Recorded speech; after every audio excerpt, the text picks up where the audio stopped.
Енді аға, өмірде бәрі тамаша, бәрі керемет болған жоқ қой? Қиындығы да болды.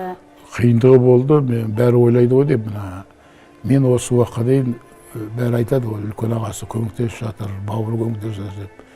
Мен айтып отырмын, қазір осы үлкен кісі де еститін шығар бұл бәрін.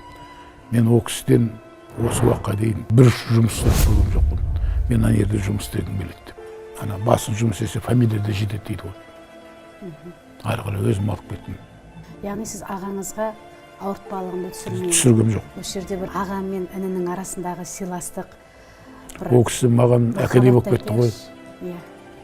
Әкедей болып кетті. Ол кісі даже кел кезде үйге звондап, телефонды алып отырып, орнынан тұрып кетемін мен. Қуанып кетесіз. Тұрып, жүріп кетемін. Бірінде отырып сөйлесе алмаймын. Жұмысқа да звондап қалады, ат тұрып орнынан. Ол сыйласымдық деп ойлаймын, ол қорқандық емес, не емес, бауыр сыйласымдық. Қаншалықты жиі көрісіп тұрасыздар? Енді ол кісі елдің адамы. Жоқ, мен елдім деп жүрген жан. Өзі сағынып кетсем, бара саламын мен. Кез келген өзі шақырып алады.